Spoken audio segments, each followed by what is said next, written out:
The authority of the Coimbatore locale, which included Nilgiris, from 1815 to 1830. John Sullivan, who was the gatherer of English India's Coimbatore, was specific in concentrating on more about Nilgiris. Photograph, exceptional course of action. However, Sullivan had named a large number individuals to learn about Nilgiris. They all returned with essentially nothing. At long last, Sullivan, alongside English officers, began an campaign to investigate Nilgiris from Met to Playam. They grabbed hold of the Dimahati Valley subsequent to navigating through the Thingamarata town and climbing the Kizukamthakaya hills. Inclement weather conditions constrained them to pitch tents at the valley, and they fabricated a two-room house with the assistance of nearby ancestral individuals in 20 days at Kanarimako, which is 2 kilometers away from the present-day town of Kotagiri. Furthermore, this unobtrusive house is known as Pethakal Cabin. Sullivan, alongside English officers, began an campaign to investigate Nilgiris from Met to Playam. Harsh weather conditions constrained them to set up shelters at the valley, and they fabricated a two-room cabin, which was called Pethakal Lodge. Photograph, Dethan Punalur. The cabin, which was in a run-down condition after it changed surrenders, the time frame, was redesigned as of late. Also, it houses the Sullivan dedication.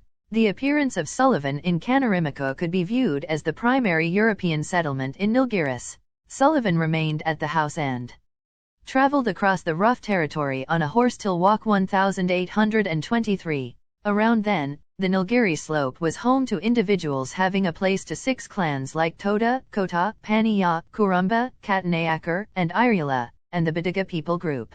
The gatherer struck a harmony of kinship with the locals and showed them new cultivating procedures. He presented the development of carrot, cabbage, beetroot, turnip, and cauliflowers to individuals having a place with the Badaga people group. They were additionally presented to the fundamentals of tea development. The environment in the slopes was helpful for developing vegetables and tea like the weather conditions back in Britain. The area had an always clammy soil as the weather conditions was generally clammy and cool. Sullivan brought eucalyptus trees to the locale as they can retain abundance water and moistness, and that is how eucalyptus trees contacted the shores of India. He likewise sent an unconventional kind of grass from London that forestalled the little sand levels from imploding. Sullivan originally set foot on Ooty in February 1821 and purchased the Stonehouse Slope, which was deserted by the Toda ancestral individuals, 4 Rs, 1 for each section of land. He began building a house with all offices to direct his child's immersion in 1822 and finished the work in May 1823. It is critical that Sullivan's child's absolution was the principal such function directed in Nilgiris. An oak tree was planted close the house then, and the tree is still in a real sense standing tall. Afterward, the structure was utilized for various purposes and was the summer secretariat of the Madras administration somewhere in the range of 1870 and 1930. The structure turned into the principal working of the Ooty Government Expressions School from 1955. Sulnan dedication Pethakal Cottage after its new remodel. Photograph, Dethan Punalur.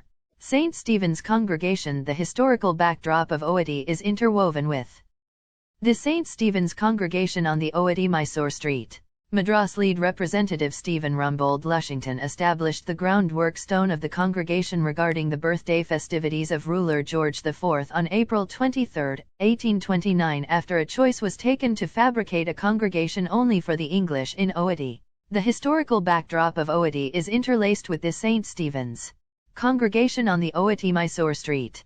Photograph, Dethan Punalur. The congregation was sanctified by Calcutta priest John Matthias Turner on November 5, 1830 and was opened to public fellowship on April 3, 1831, an Easter Sunday. The congregation went under the Church of South India after 1947.